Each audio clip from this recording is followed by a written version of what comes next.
దొంగల రాజ్యం దోపిడీ రాజ్యం దొంగల రాజ్యం దోపిడీ రాజ్యం దొంగల రాజ్యం దోపిడీ రాజ్యం చెప్పండి మన లీడర్స్ అందరికీ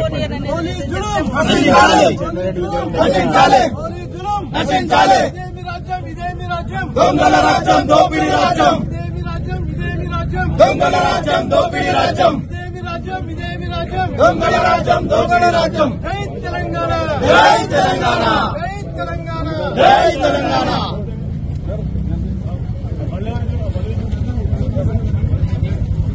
ట్రాఫిక్ జామ్ చేయకండి తెలంగాణ గురుకుల పాఠశాలలో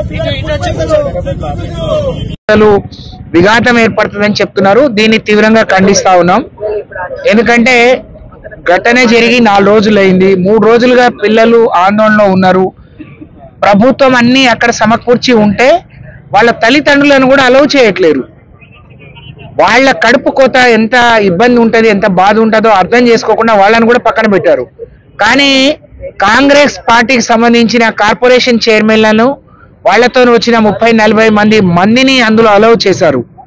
వాళ్ళు చూసిపోయి కలెక్టర్కో అధికారులకో ఒక డైరెక్షన్ ఇచ్చి వాళ్ళని మంచిగా చూసుకోమని ఆదేశాలు ఇవ్వకుండా రాజకీయ విమర్శలు చేసిపోయిండ్రు. రాష్ట్ర వ్యాప్తంగా జరుగుతున్న ఫుడ్ పాయిజన్ల మీద కానీ బీఆర్ఎస్ పార్టీ కుట్ర చేస్తుంది. నిజంగా ఇంత దుర్మార్గం ఎవరైనా ఉంటారా? నిజంగా కుట్ర చేసే సంస్కృతి కాంగ్రెస్ పార్టీది, కాంగ్రెస్ పార్టీ నాయకులది.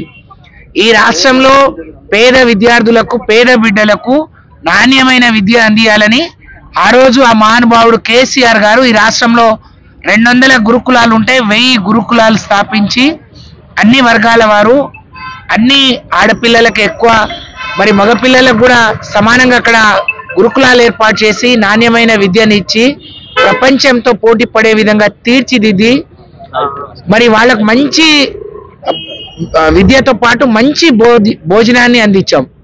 కానీ ఈరోజు ఎంత దుర్మార్గం అంటే ఈ ప్రభుత్వానికి పేదల పట్ల ప్రేమ లేదు. ఉన్న హాస్టళ్లు నిర్వీర్యమైపోయినాయి. సంక్షేమ శాఖకు మంత్రి లేడు, విద్యాశాఖకు మంత్రి లేడు. వారు విద్యాశాఖ మంత్రిగా పనిచేశారు. దాదాపు 40 లక్షల మంది విద్యార్థులను ఒక తల్లిలాగా కాపాడుకున్న సబితా ఇంద్రారెడ్డి గారు కానీ గిరిజన సంక్షేమ శాఖ మంత్రిగా పనిచేశాను. నేను ఒక గిరిజన మహిళను, వారు ఇప్పుడు శాసనసభ్యులు, నేను శాసన మండలి సభ్యురాలని. మా ఇద్దరికి పోవడానికి ప్రోటోకాల్ లేదు. ఒక తల్లి ప్రేమతో పోతున్న వాళ్ళకు ప్రోటోకాల్ అవసరమా? ప్రోటోకాల్ అంటే మీ దృష్టిలో ఏంటి అని నేను ప్రశ్నిస్తా ఉన్నాను. మీ కార్పొరేషన్ చైర్మన్లు ఎక్కడో గాలికి వచ్చిన కార్పొరేషన్ చైర్మన్లకు ప్రోటోకాల్ ఉంటుంది. ప్రజల ఓట్లతోని గెలిచి వచ్చి వారు 5 సార్లు 6 సార్లు ఎమ్మెల్యేగా ఈ ప్రాంతంతో అనుబంధం ఉన్న మంత్రిగా పనిచేసిన సబితా ఇంద్రారెడ్డి గారు 15 ఏళ్ళు వారు మంత్రిగా పనిచేశారు. ఇవాళ ఎమ్మెల్యేగా ఉన్నారు, వారికి లేని ప్రోటోకాల్ మరి మీ చైర్మన్లకు ఎట్లా వచ్చింది? వారు రాజకీయ విమర్శలు చేస్తే సమాధానం చెప్పుకోవాల్సిన బాధ్యత, దానికంటే ఎక్కువ ఆడపిల్లలకు ఒక నమ్మకాన్ని, విశ్వాసాన్ని, ఒక ధైర్యాన్ని ఇవ్వాల్సిన బాధ్యత మా పైన ఉంది. అందుకనే కలెక్టర్ గారిని, ఎస్పీ గారిని కోరుతా ఉన్నాం. ఫోన్లో అడిగితే అక్కడ శాంతి భద్రతలకు విఘాతం ఏర్పడుతుంది అని చెప్తున్నారు. ఈ ఎస్పీ గారిని, ఇంతమంది పోలీసులను అడుగుతా ఉన్నాం. మేమిద్దరం మహిళా ప్రజాప్రతినిధులు అక్కడికి పోతే అక్కడ ఎవరైనా ఇబ్బంది లేకుండా చూసుకునే శక్తి కానీ సామర్థ్యం మీకు లేకపోతే మీరు రాష్ట్ర ప్రజల్ని ఏ విధంగా కాపాడతారు? ఏ విధంగా రాష్ట్రంలో మరి రాష్ట్ర ప్రజలకు ఏ విధంగా శాంతి భద్రతలు కాపాడతారు? ఇద్దరిని కాపాడలేని వాళ్ళు అక్కడ ఆడపిల్లల్ని చూడనీయకుండా మీరు అడ్డుకుంటే మీకు సిగ్గనిపించట్లేదా? నిజంగా ఇటువంటి పాలన ఎక్కడైనా చూసామా? ఇంత దౌర్భాగ్యం ఎక్కడైనా చూసామా? ఎక్కడికి పోనీయరు, ప్రతి దగ్గర అడ్డుకుంటున్నారు. ఆడపిల్లల దగ్గరికి పోతే అడ్డుకుంటారు. మీరు శాసనసభ్యులను చూడట్లేరు, శాసన మండలి సభ్యు. ఇది మీ జాగిరి కాదు. పోలీస్ సోదరులను, ఇక్కడ డిఎస్పీ గారు, సిఐలను, మీకు కూడా ఇంట్లో ఆడపిల్లలు ఉంటారు, మీ కూతుళ్ళు ఉంటారు, మీ పిల్లలు ఉంటారు. వాళ్ళు ఎంత ఆందోళన చెందుతున్నారో, ఎంత ఇబ్బంది పడుతున్నారో, రేపు ఏదైనా జరగరానిది జరిగితే మీరు బాధ్యత వహిస్తారా? మేము అనవసరంగా మమ్మల్ని అడ్డుకుంటున్నారు, ఇది సరి అయింది కాదు. ఇప్పటికైనా మాకు వదిలిపెట్టండి. మీకు ఎలాంటి ఇబ్బంది లేకుండా మాతో పోలీస్ అధికారులను ఇవ్వండి, మహిళా అధికారులను ఇవ్వండి, మేము ఇద్దరం కూడా పోయి చూసి వస్తామని మేము డిమాండ్ చేస్తున్నాం. సహకరించాల్సిందిగా విజ్ఞప్తి చేస్తా ఉన్నాం. రాష్ట్రంలో ప్రతి ఇష్యూలో ఈరోజు కుట్ర చేస్తుందని చెప్పి వాళ్ళ అసమర్థతకు ఈరోజు వికారాబాద్ లో చెన్నారెడ్డి గారి విగ్రహం దగ్గర రోడ్ పైన కూర్చొని మాట్లాడుతున్నాం. మీతో సంతోషం. ఎందుకంటే ఈరోజు సాయిపూర్ లో హాస్టల్లో పిల్లలకు విషాహారం తిని వాళ్ళకు ఫుడ్ పాయిజనింగ్ అయిపోయి సిక్ అయిపోయిందని 2 days బ్యాక్ పేపర్లో చూసాం. సరే 2 days తర్వాత సెట్ అయ్యిందిలే అని అనుకున్నాను. కానీ ఈరోజు మార్నింగ్ పేపర్లో ఫోటో చూసాను. తల్లిదండ్రులకు కూడా నో ఎంట్రీ.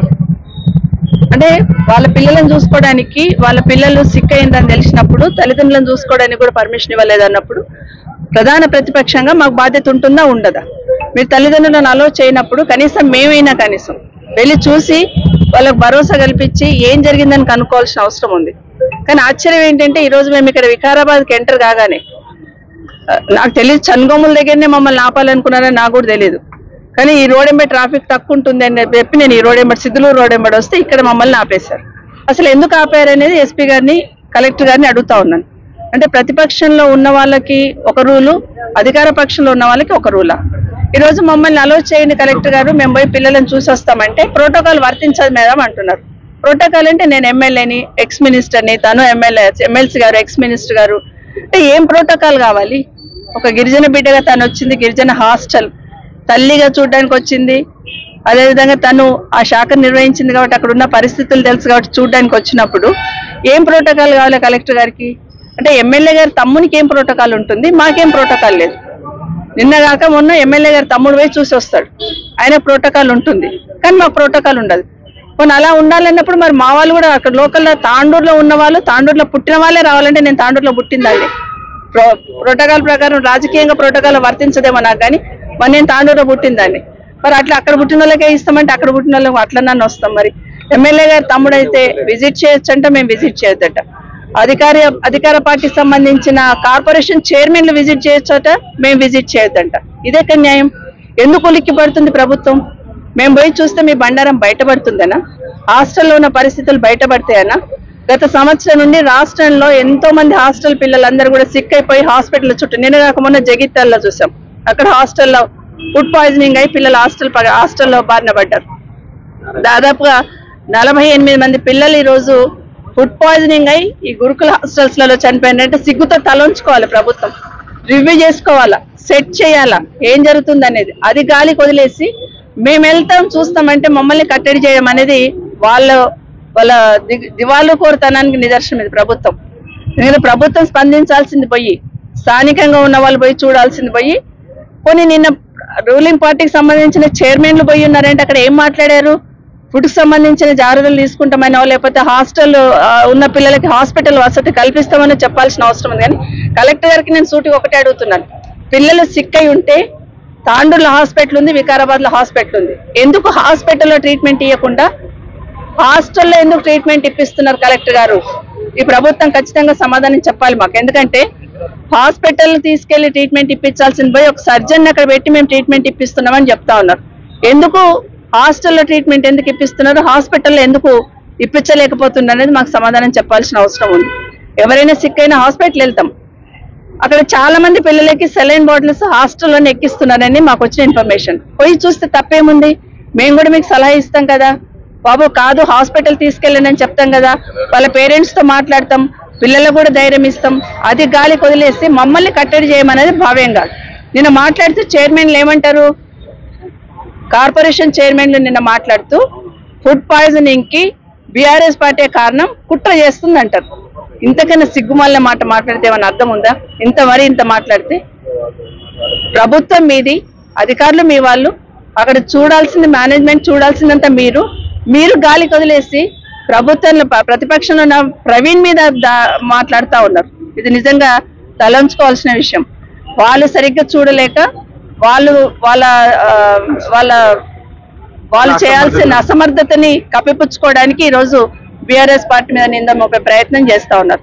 రేపు భవిష్యత్తులో మాకేమనిపిస్తుందంటే, మా పోలీస్ డిపార్ట్మెంట్లకు అదే రిక్వెస్ట్ చేస్తుంది. అందుకని రేపొద్దున కాంగ్రెస్ పార్టీకి సంబంధించిన మంత్రులు కానీ, ఎమ్మెల్యేలు కానీ, ముఖ్యమంత్రి కానీ తట్టుదా కింద పడితే కూడా బీఆర్ఎస్ పార్టీ కుట్ర చేసింది అంటారేమో, అక్కడికి తీసుకొస్తారేమో, కేసు పెడతారేమో.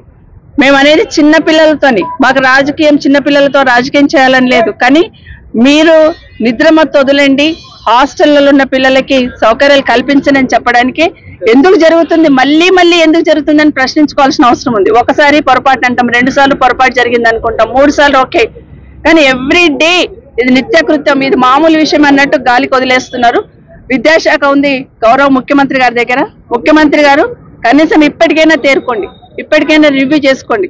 గురుకులాలు కేసీఆర్ గారు పెట్టారు కాబట్టి గురుకులాల జడిపేయాలనే ప్రయత్నం చేస్తున్నారేమో, కానీ ఆ గురుకులాలు ఉన్న బిడ్డలు 5 లక్షల మంది పిల్లలు పేద బిడ్డలు, ఎస్సీ ఎస్టీ బీసీ మైనార్టీ సంబంధించిన పేద బిడ్డలు ఆ గురుకులాలలో ఉన్నారు. గురుకులాల నిశాన జడిపేయాల, గురుకులాల మీద ఒక ముద్ర వేసే ప్రయత్నం చేయాలనే ప్రయత్నం చేస్తున్నారేమో. ఇది ఆ పేద బిడ్డలకు అన్యాయం చేసినట్టు అవుతుంది.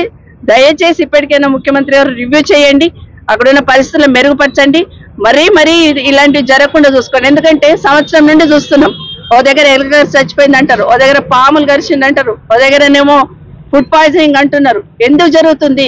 గత 10 సంవత్సరాల నుండి లేని సిస్టమ్ ఇప్పుడు ఎందుకు డెవలప్ అవుతుంది? గత 10 సంవత్సరాలు కూడా ఇదే పిల్లలు ఉన్నారు కదా హాస్టల్స్లలో, వాళ్ళు ఎంతో బాగా ఉన్నత శిఖరాలు ఆధిరోహించిన పిల్లలు అందులో చదివి ఉన్నారు కదా. ఇప్పుడే ఇది ఎందుకు జరుగుతుందంటే మీకు పట్టింపు లేక, ఈ ప్రభుత్వానికి బాధ్యత లేక, అందులో ఉన్న వాళ్ళందరూ పేద పిల్లలే కదా, నోరు లేని వాళ్ళు కదా అని అనుకుంటున్నారు. కానీ ప్రధాన ప్రతిపక్షంగా ప్రశ్నించాల్సిన బాధ్యత మా మీద ఉంది. ఇప్పటికైనా మమ్మల్ని అక్కడ విజిట్ చేయనియండి, పిల్లలను కలవనియండి, పిల్లలు చెప్పింది వింటాము, కలెక్టర్ గారి దృష్టికో గౌరవ మంత్రి గారి దృష్టికో తీసుకెళ్తాం తప్పిస్తే దీంట్లో రాజకీయం చేయడానికి ఏం లేదు. కానీ మేము కూడా భరోసా కల్పించే బాధ్యత తీసుకొని వెళ్ళాలనుకుంటున్నాం. మమ్మల్ని అలౌ చేయండి, తాండూరు వెళ్ళి విజిట్ చేసి వస్తాం.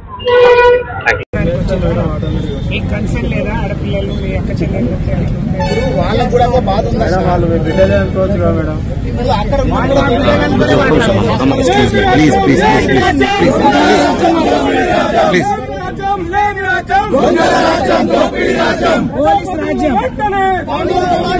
ప్రజాప్రతినిధులను వెంటనే, మాజీ మంత్రులను వెంటనే, పోలీసుల జులుం నశించాలి, పోలీసుల జులుం నశించాలి, పోలీసుల జులుం నశించాలి, పోలీసుల జులుం నశించాలి. చేతగాని కాంగ్రెస్ ప్రభుత్వం, చేతగాని కాంగ్రెస్ ప్రభుత్వం, చేతగాని కాంగ్రెస్ ప్రభుత్వం.